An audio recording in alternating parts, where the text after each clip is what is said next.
Messieurs, dames, on est reparti dans une nouvelle vidéo où on va parler pas mal de petits sujets. Eh oui, on va parler notamment de Gabriel Attal, messieurs, dames, qui nous parle ouvertement de de ce qu'il fait avec son aubergine, hein, si vous voyez ce que je veux dire.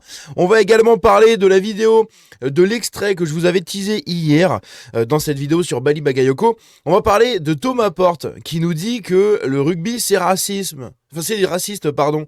Apparemment, voilà, vous allez écouter, hein, il a quelques arguments apparemment qui sont pas très intéressants, mais le fond est quand même curieux, donc on va quand même regarder ça. Et puis on va parler un peu d'autres choses, voilà, d'autres sujets à côté de ça. On a pas mal de petits trucs à regarder, c'est parti.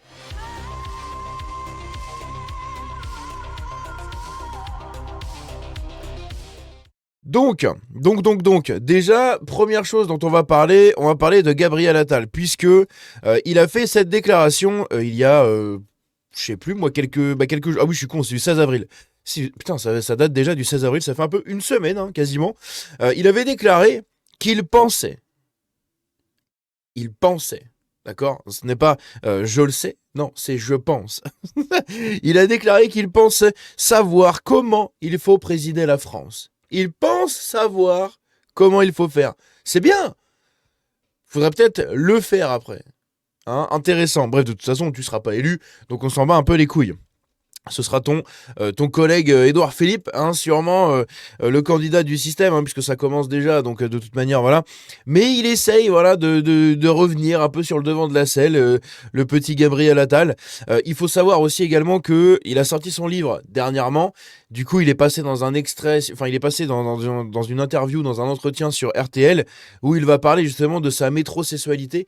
On va écouter un peu ce qu'il a à nous dire dessus avec son compagnon, puisque, voilà, imaginez un président ouvertement euh, amateur d'aubergines et de saucisses de Strasbourg. Bon, c'est un peu chiant. Hein, quand même, qu'on se le dise. Donc on va regarder, hein, ce qu'il va nous dire.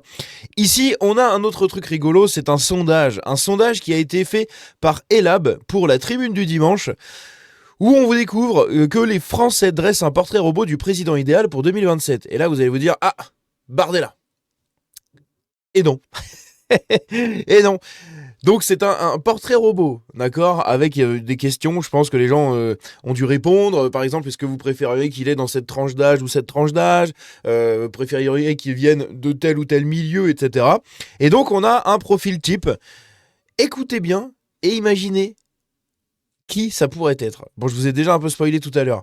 Un candidat âgé en moyenne de 47 ans, avec une préférence marquée pour la tranche des 45-54 ans, sur 50% des sondés, hein, qui préfèrent un mec de 40-50 ans.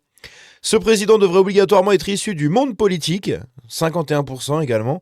Ça, c'est triste, hein. Je vois que les gens, en fait, les Français. Après, je ne sais pas qui ils ont sondé, mais bon, en général, quand tu fais des sondages, tu essayes de sonder un peu tout le monde. 50% des gens, enfin 49, hein, mais bon, 50% des gens qui pensent qu'un président doit venir du monde politique. Donc, un président qui est censé renverser la table et changer absolument tout, doit venir du monde dans lequel il a gravité pendant des années et dans lequel il a fait carrière. Ça, c'est c'est quand même une preuve assez désastreuse, hein, de l'état de la politique en France et de la vision qu'ont les gens de la politique en France. C'est quand même très triste. Bref. Et non d'autres horizons. Horizon. Sur le plan des qualités, l'honnêteté arrive largement en tête à 76%. Donc les gens veulent les candidats honnêtes. Bon, est-ce qu'on leur dit qu'en politique, il n'y en a aucun qui est honnête ou pas? Suivi de près par le fait d'être proche et à l'écoute, 55%, et être aussi courageux, voilà, c'est magnifique, à 48%. Les Français recherchent avant tout quelqu'un capable de rassurer tout en incarnant le changement, et l'orientation politique la plus plébiscitée est à droite. Voilà, bon, vous l'avez compris, c'est Édouard Philippe, hein. Voilà, c'est le profil type d'Édouard Philippe. C'est rigolo. Ils arrivent même à nous le vendre comme ça, tu sais, en sous-marin, là. Hop là. C'est un truc de fou. On a le maire RN de Perpignan, Louis Alliot, qui a été élu président de la communauté urbaine de Perpignan Méditerranée Métropole. Voilà, je ne savais pas où le placer, hein. Vous avez l'info, vous en faites ce que vous voulez. Ça, on regardera ça plus tard. Ici, on a à Brest. Alors à Brest, ce qu'il y avait justement dans le centre-ville de Brest, c'est un canon ottoman qui a été saisi par la France en 1830. D'accord ? Donc un canon ottoman. Voilà, je ne peux pas vous dire plus que ça. Donc c'est un canon qui vient d'une pièce d'artillerie. Voilà. C'est pour ceux qui auraient du mal à comprendre, j'en sais rien, ou ceux qui écoutent la vidéo sans regarder. Eh bien voilà, c'est une pièce d'artillerie. Donc les canons, boum, voilà. Comme à l'époque, en 1830, c'est comme ça qu'on se battait.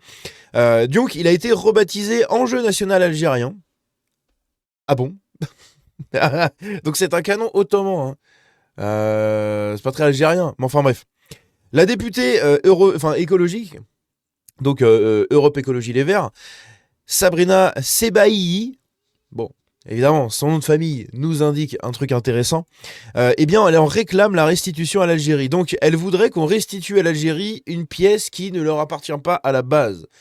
Puisque c'est un canon ottoman, c'est pas un canon algérien. D'accord ? C'est pas Tebboune qui a fait le canon. Ok ? Donc, je sais même pas quoi dire de plus. En fait, je voulais juste vous montrer cette info parce que c'était rigolo. Je savais pas ou si je le mettais dans le best-of du Wokistan ou dans un truc comme ça. Donc voilà, vous en faites ce que vous voulez. Écoutez, soyez enrichis par mes infos. On va passer maintenant à l'extrait de Gabriel Attal. Eh oui, on écoutera Thomas Porte après. Mais on va écouter l'extrait de Gabriel Attal, messieurs, dames, où il va nous parler de sa métrosexualité avec son conjoint et de la présidence en France, etc. et de son point de vue là-dessus. Après Matignon, ce sont aussi des retrouvailles amoureuses. Vous officialisez dans ce livre votre relation avec Stéphane Séjourné. Pourquoi le faire ? Oui, j'aborde mon couple. Pourquoi ? C'est une question de transparence. Par ailleurs, mon conjoint est un responsable public, politique. Il a été membre d'un gouvernement. Ancien ministre de l'Europe, aujourd'hui commissaire européen chargé donc, du marché intérieur. Il me semblait légitime de le dire dans ce livre. Ah oui, pour ceux qui ne savent pas, le compagnon de Gabriel Attal, c'est un pro-européiste, puisqu'il bosse à la Commission européenne. On a justement ici, vous le voyez juste là, je vais enlever les clampins, ce que j'ai surligné. Stéphane Séjourné est le commissaire français chargé de la prospérité et de la stratégie industrielle à la Commission européenne. Voilà, c'est pas n'importe qui, attention. Aïe, aïe, aïe, aïe, aïe. Vous aimez l'Europe ? On va vous en donner encore plus. Et il n'y avait pas la crainte qu'on vous accuse d'être un petit peu impudique quand vous parlez de votre rupture, de vos retrouvailles, quand vous le présentez comme l'amour de votre vie ? Vous savez, moi j'ai vu beaucoup de responsables politiques par le passé parler de leurs compagnes, parfois s'afficher dans les journaux avec leurs compagnes. J'ai assez peu entendu à l'époque de critiques en impudeur. En revanche, quand c'est un couple d'hommes, je vois effectivement des commentaires disant que c'est impudique. Donc je pense qu'il y a une forme de double standard sur ce sujet-là. Encore une fois, je dis ce qui est factuel. Et quand vous ne le dites pas ou quand vous n'en dites pas assez, entre guillemets, on vous reproche de cacher un certain nombre de choses. Moi, je préfère tout dire dans ce livre. Alors justement, vous dites être gay, puisque vous vous revendiquez comme tel, c'est l'angoisse d'être rejeté pour ce qu'on est. Vous expliquez avoir subi des attaques homophobes, vous les subissez encore. Est-ce que vous pensez aujourd'hui, en étant très clair sur ce sujet... Et nous, on subit des attaques hétérophobes. Et ça, est-ce qu'on le dénonce ? Est-ce qu'on pleure ? Non. Les Français sont prêts à élire un président ouvertement homosexuel, qui ne se cache pas. Quand je suis devenu Premier ministre et que j'étais le premier chef de gouvernement à assumer son homosexualité, j'ai vu aussi à quel point c'était devenu quelque chose de banal. Et ça dit beaucoup de notre pays qui est plus... Oh que oui, ça en dit beaucoup. Oh que oui. Oh que oui. Ouvert et plus tolérant que ce qu'il croit lui-même. Si vous êtes... candidat et élu au printemps prochain. Est-ce que vous avez parlé de la place que tiendrait votre compagnon Stéphane Séjourné ? Vous l'avez dit lui aussi, homme politique, ce serait inédit comme configuration. Vous savez, d'abord, j'aurai le temps de m'exprimer le moment venu. D'abord quand je serai candidat, ensuite Pour ne pas être élu, ça sert à rien. Arrête maintenant. Je suis élu. Par ailleurs, moi je me bats pour une société où, quel que soit d'ailleurs... Une société arc-en-ciel en... la place des uns et des autres, qu'on soit connu ou anonyme, on n'est pas à renoncer à sa carrière pour son conjoint. Heureusement, évidemment, qu'en 2026, c'est plus une question qui doit se poser et qu'on peut, en toute indépendance, tracer chacun le chemin qui est le sien. À votre avis, c'est l'actif ou le passif, lui ? Ouais, je sais pas. Franchement, je sais pas. Je suis très curieux. Bref, on va regarder maintenant notre extrait sur Thomas Porte, messieurs, dames, où il a parlé sur Parole d'honneur, et il nous déclare que le rugby, c'est raciste. Parce que le rugby, il n'y a que des blancs. Bon, alors déjà, c'est en train de changer beaucoup. Hein. De plus en plus, le rugby se fait également créoliser. Eh oui. Mais on va quand même écouter ce qu'il a à nous dire dessus, puisqu'il nous parle apparemment de son vécu. Et en plus, chose rigolote, on a le président du Nissa Rugby. Alors, Nissa Rugby, je sais absolument pas ce que c'est, donc on va regarder en même temps.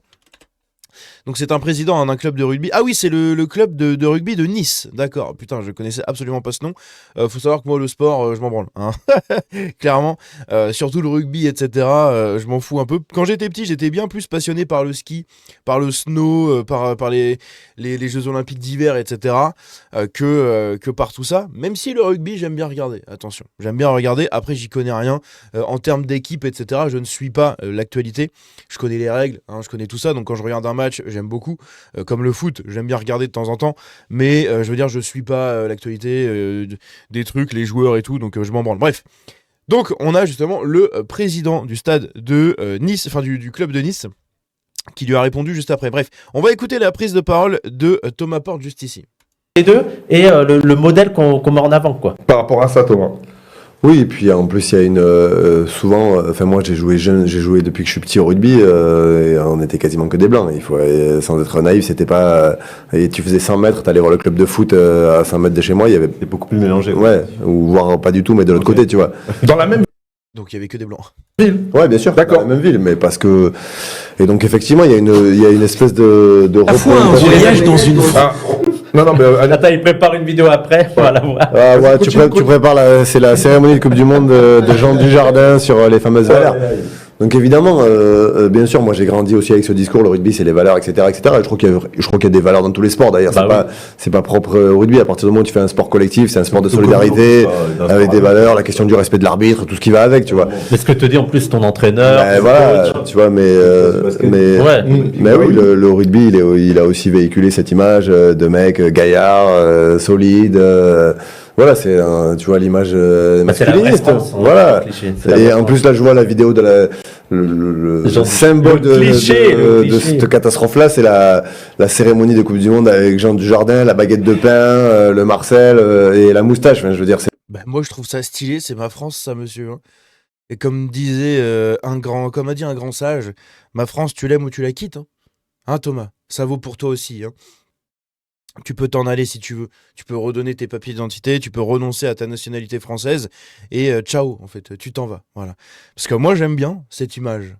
Voilà. J'aime bien. Moi, je trouve ça stylé. Cocorico, voilà, c'est notre fierté nationale.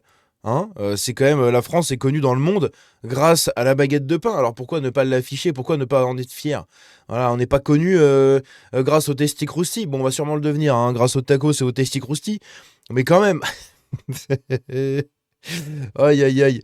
Mais non, moi ma petite baguette de pain, mon béret, le pinard et le fromage, moi ça me va très très bien. Voilà, juste avant de commencer la vidéo, je me suis enfilé un quart de camembert là pour le petit déj.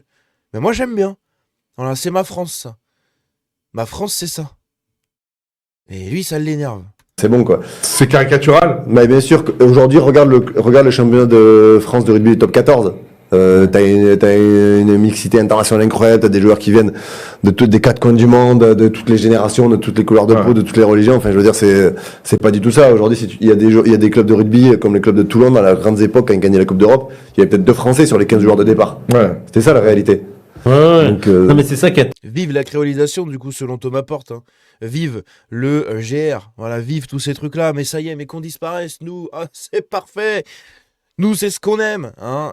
Putain, il est vraiment, mais à un niveau. Il est irrécupérable dans l'ethnomasochisme. Il est vraiment enfoncé beaucoup trop loin. Il est parti beaucoup trop loin, lui. Hein. Bref.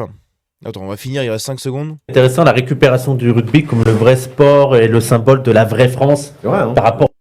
Bah oui, parce que le foot, ça fait longtemps que c'est devenu n'importe quoi. C'est devenu ridicule. Le rugby, c'est un sport de bonhomme. Hein, c'est pas un sport de baltringue comme le foot. Et en plus de ça, cocorico. Bref. Ici, on va... Chut. On va lire la réponse du coup du président du club de Nice, où justement il répond à Thomas Porte et on va écouter ça.